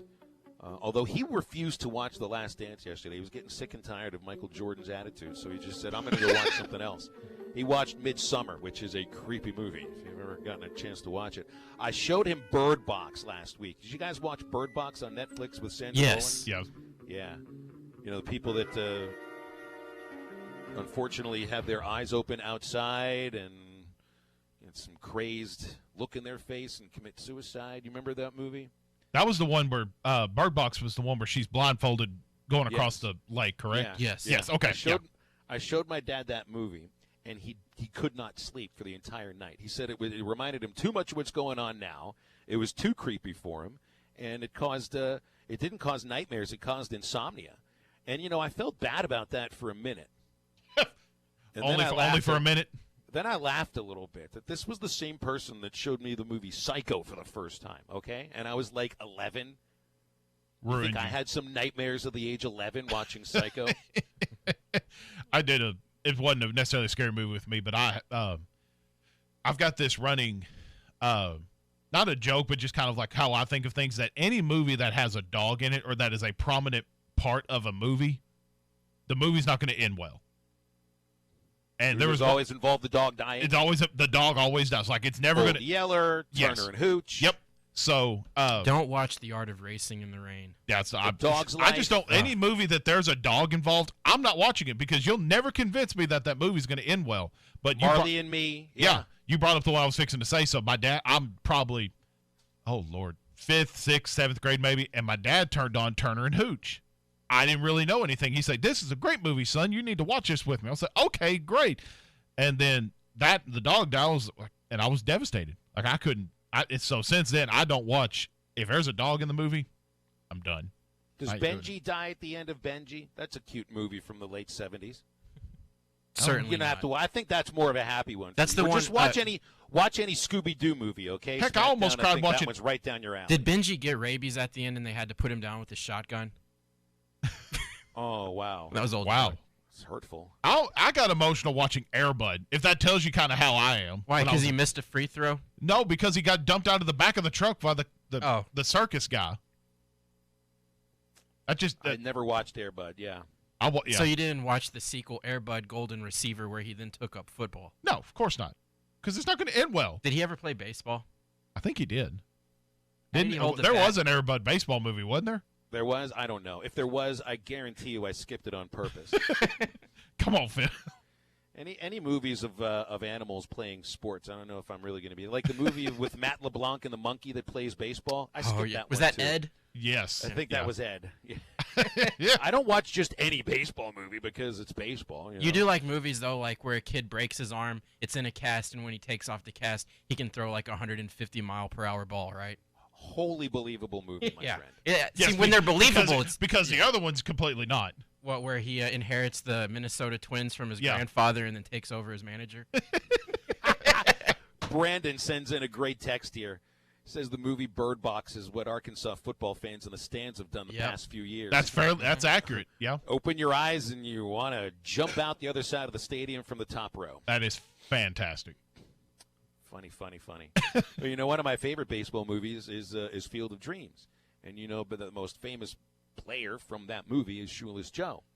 Shoeless Joe Jackson, still banned from the game, should be in the Hall of Fame. Whole other story to get to. But let me ask you this question. What do you think is the most famous baseball card ever? There's two that I think of. Wasn't there a it's not a One of them I know is going to be Honus Wagner. It's the Honus Wagner tobacco card circa 1909. What's the one? There was one that like Wayne Gretzky was one of the only people that owned one. I saw this online when I was looking at this topic. Well, the Mickey Mantle rookie Mantle, card. Yeah. Mickey Mantle rookie card is one of the hallmarks, one of the real touchstones of baseball card collectors. But this Shoeless Joe Jackson card, there was one that sold over the weekend, and this is from him playing in the minor leagues with a team in New Orleans. This is before anybody knew who Joe Jackson was. In fact, this is probably before he was known as Shoeless Joe, because the Shoeless Joe story came once he got to the big leagues with the White Sox, not during his time in the minors. And this is incredible too, because the guy who sold this card, Ben Foster is his name, he had no idea that this card was sitting in a box of his father's baseball cards for like the last 50 years. And he found... He thought it was a Ray Liotta card. Right. You want to know a good trivia question from the movie Field of Dreams, Matty T? Yes. So if you want to be historically accurate, right, Joe Jackson was a left-handed hitter. Ray Liotta hits right-handed in the movie. Wow. Watch out. Yeah. How did they let that slip? That's a baseball nerd telling you that right there. That's right. That ruins the whole movie. How can I take any of it seriously? You can't. That's exactly right. Well, the truth was they all did hate Ty Cobb, so I think that's true too. So you can and anyway, so I mean, $500,000 for this baseball card, $492,000 for a card that they had no clue that they actually had.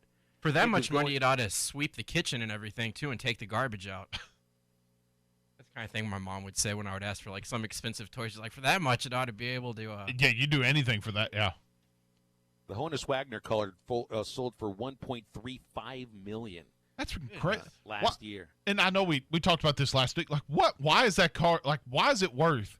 Specifically, like maybe the Honus Wagner or the Shoeless Joe one. It's worth that because somebody paid for it. That's how you decide what something's worth. Just like art. That's just crazy to me, though, for almost $1.5 million for a piece of paper or a trading card like that. Yeah, but I mean, when you're talking about supply and demand and how rare it is, rare some of these things are, you can see the value through it. And look, you and I don't know what it's like to have enough money to waste it on something like this. That's true, right? So.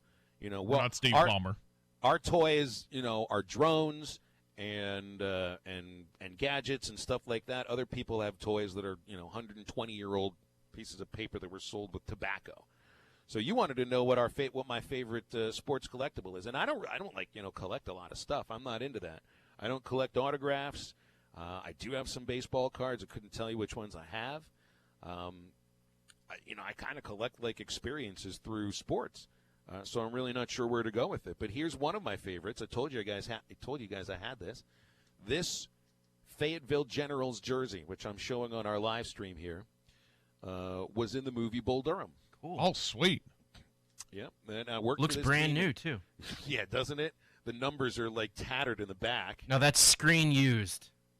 That's right. I don't think I could get this verified, like actually sanctioned as a prop from the movie Bull Durham. But have you found that number? Somebody wearing that number in the movie? I don't know, but when you watch the movie, the scene that Crash Davis tells the batter what pitch is coming, and then tells him to run dummy, they're wearing these uniforms. So this is my favorite piece of sports memorabilia. Cool. Really What cool. do you have? Most of my I'm kind of like you. I don't really collect things per se. It's more memories, but I got a Razorback football that I have. I think it was Houston Nutt, Marcus Monk, Matt Jones, Jeb Huckabee. Got a couple autographs with that. Probably the one I'm most proud of is my grandmother gave me. It was a couple of years ago, and then she just gave me another box of it.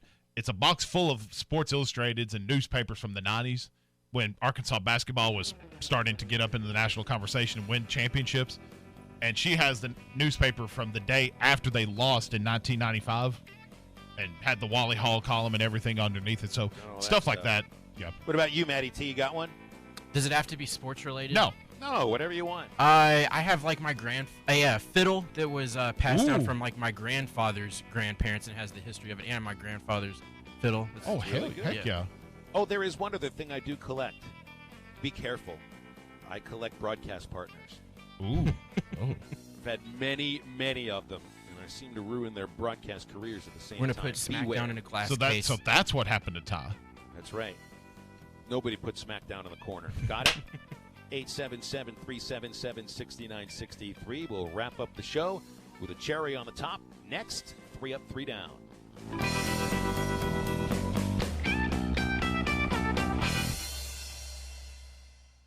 At AOG, we realize some customers are facing challenges because of the pandemic. We're here to help. AOG can offer you a wide array of payment options. Please call us at 1-800-842-5690 or visit AOGC.com. Manage your account online 24/7 by clicking on Login/Register in the upper right corner. You can also simplify your life by enrolling in electronic billing, auto pay, and average monthly payments. Thank you for being a valued AOG customer. We're all in this together. Need to see a doctor but you're concerned about going? River Valley Primary Care is now seeing patients at all 10 clinics by video and phone visits. See a doctor today who can diagnose your condition and prescribe medication if needed. These visits are now covered by most insurance plans. River Valley Primary Care in Ratcliffe, Mountainburg, Mulberry, Clarksville, Lavaca, Lamar, Waldron, and 3 locations in Fort Smith. Call 479-431-2050 or go online to rvpcs.org. See a doctor today by video or phone with River Valley Primary Care. ESPN Radio proudly recognizes National Military Appreciation Month, presented by Navy Federal Credit Union. David Robinson entered the U.S. Naval Academy in 1983 and led the basketball team to 82 wins in 3 years, including an improbable run to the Elite Eight in 1986. After graduating in 87, he was drafted #1 overall. His NBA career was put on hold as he spent 2 years on active duty in the Civil Engineering Corps. He went on to have a Hall of Fame career in the NBA. No one is more reliable than you, the brave men and women of the military. Whether you're on active duty or a veteran, you're always there for us. That's why Navy Federal Credit Union has been there for you since 1933. Now more than ever, we want to thank you. So we're saying it by offering special deals on credit cards, car loans, and certificates. Go to NavyFederal.org/celebrate to find out more. It's just a small token of our appreciation for our reliable military members. Navy Federal Credit Union. Our members are the mission. Colorworks Paint and Body in Barling has a new owner, Andy Herod, and he is ready to make your auto body repairs today. If you live in Barling, Central, Lavaca, or Charleston, Colorworks is your local auto body repair shop. Andy provides superior auto body repair and paint work in addition to working with your insurance company to make your claim as easy as possible. If you have a collision and need repairs, ask for Andy at Colorworks, 1206 4th Street in Barling across from CV's, or call 434-2639. Have you been looking for your next place to call home and just haven't found the right one? Then it's time to check out the properties at Trinity Multifamily. With a variety of apartments, duplexes, townhomes, and houses, there is surely one to fit your needs. Whether it's in the River Valley, Northwest Arkansas, or Central Arkansas that you are looking at, they have you covered. Give them a call today. Trinity Multifamily, 479-452-1817. That's 479-452-1817. Or online at trinitymultifamily.com to search rental properties near you. The best TV experience in the nation is available locally with personal service from WOW World of Wireless, your neighborhood professional Dish authorized retailer. Dish has the Hopper 3, the most advanced DVR, and delivers a premium viewing experience. Tired of running out of DVR space?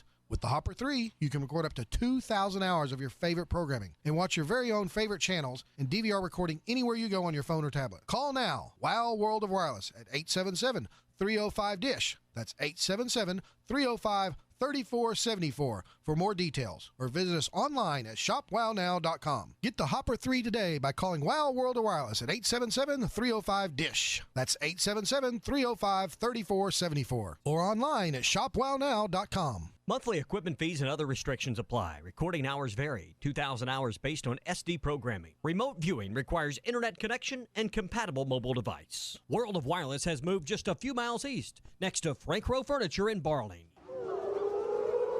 This is ESPN 95.3.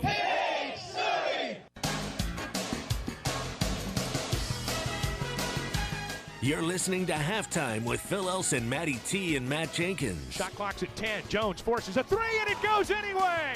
Wow, Mason Jones with a three. Arkansas is up 67-62. Archie Miller wants a timeout with 2:01 to go.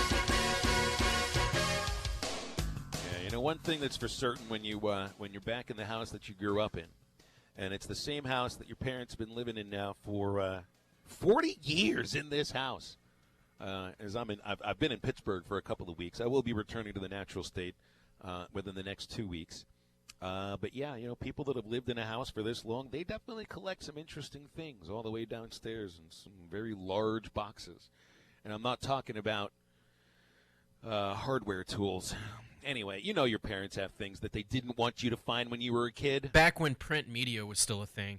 Yes. When it or was the digital age. The thing. Especially to a 13-year-old boy. It's fun to go through the old house every once in a while.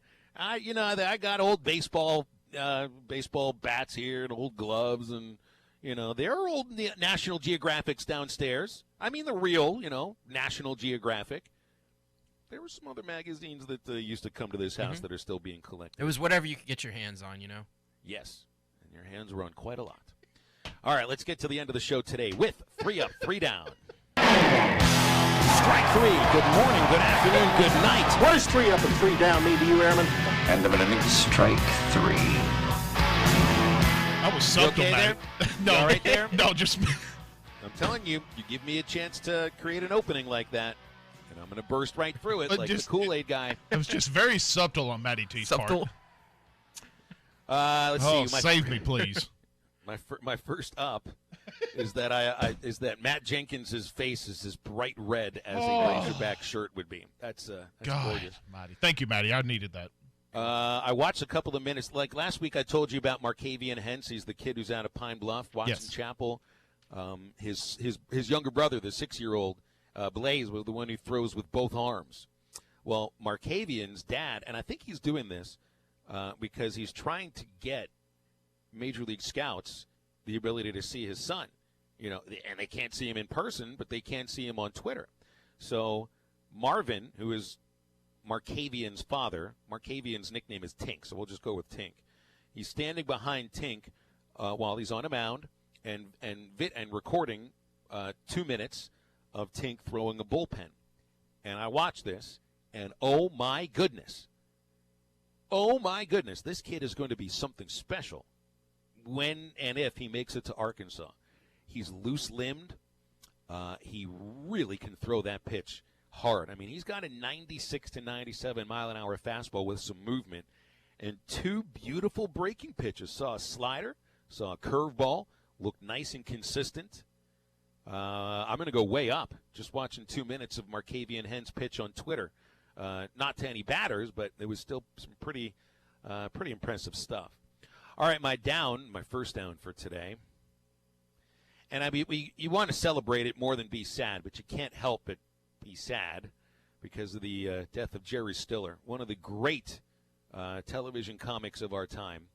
And, I mean, one of my favorite TV characters. There's nobody like Frank Costanza.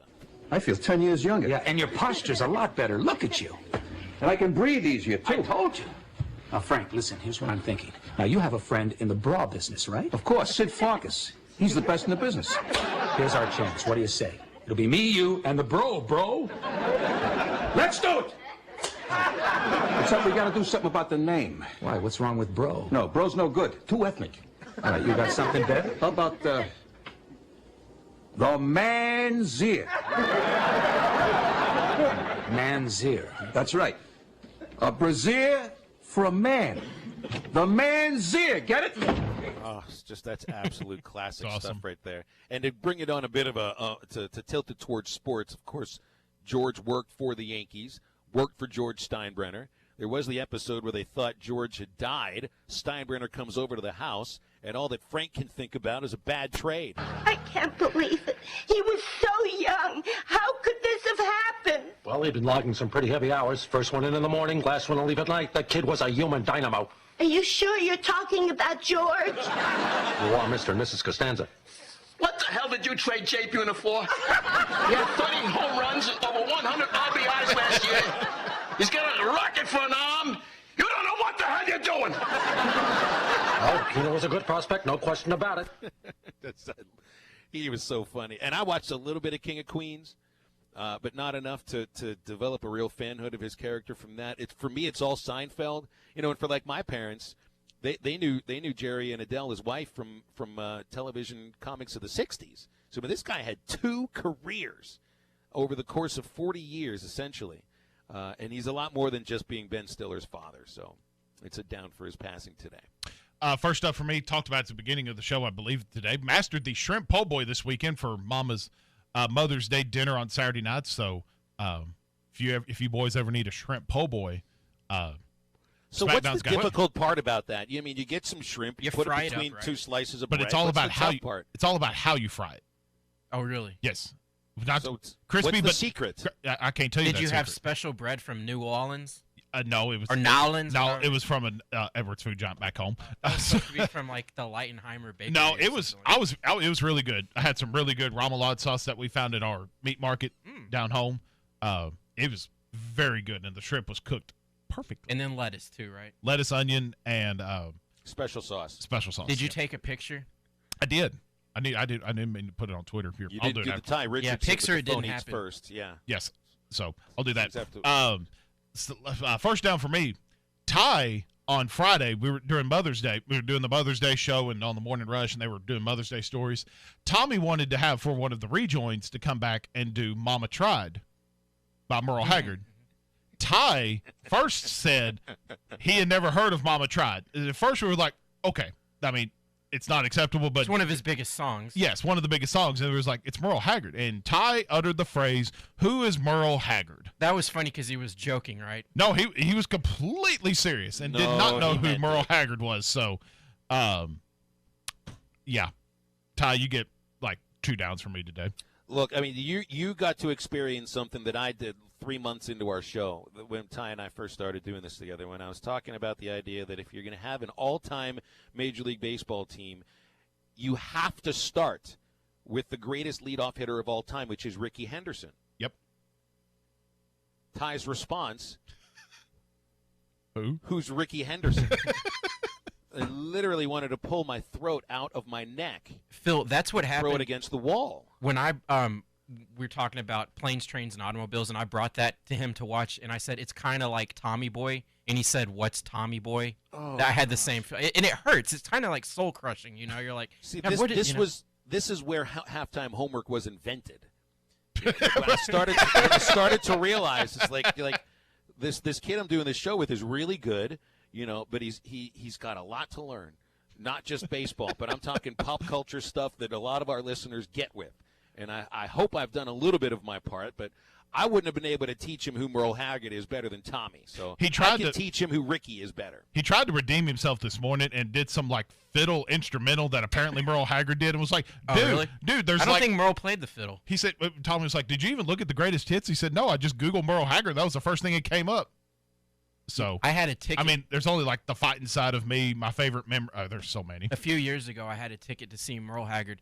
He got sick and the show was rescheduled. Yeah. And then he died before the actual rescheduled show happened. And I think like Toby Keith or something like ended up like, finishing one of his concerts but it was like a show after that. And so never got to see him, unfortunately. Well, it's okay. We still don't smoke marijuana in Muskogee. What's funny is that wasn't that like kind of like it was a joke. He was saying that like facetiously, but yet it becomes a huge hit, and then he goes to Muskogee and they're all singing along with it. Yep, that's their anthem. All right, my second up, Trevor Bauer's phone number was broadcast nationwide on a KBO broadcast thanks to ESPN. That's what happens when you don't have him as a contact on FaceTime. You put the phone number up at the top. That's what happened. You think he he got was up some there calls? briefly, but Bauer's actually, although he can. There's something about Bauer that's off. A little bit of and I don't think he's evil, but he's got a little social media evil to him sometimes. But he played it up. He said, all right, since my number's there, you guys go, he tweets this, go ahead and call my phone number, and I'll pick one random person and send him a pair of signed cleats. So way to go, Trevor Bauer. Give you an up for that. Down, I saw where that some company named Wolverine Studios, they do a bunch of simulated seasons for NFL teams and try to predict what the season's going to look like. They did a series of simulated seasons. Tampa Bay Bucks with Brady and Gronk, the best they did in a simulated season was 9-7.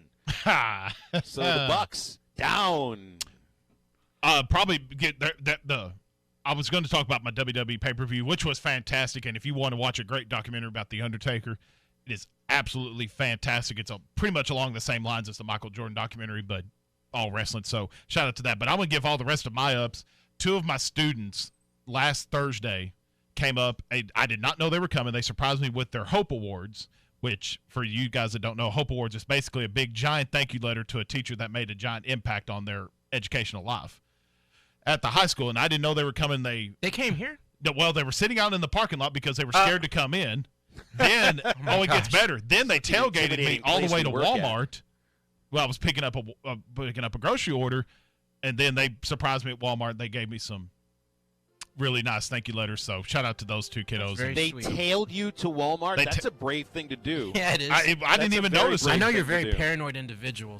So, Okay, so my third up will be that Booger and Joe Tess are out of the Monday Night Football booth because it's good for everyone involved, including them.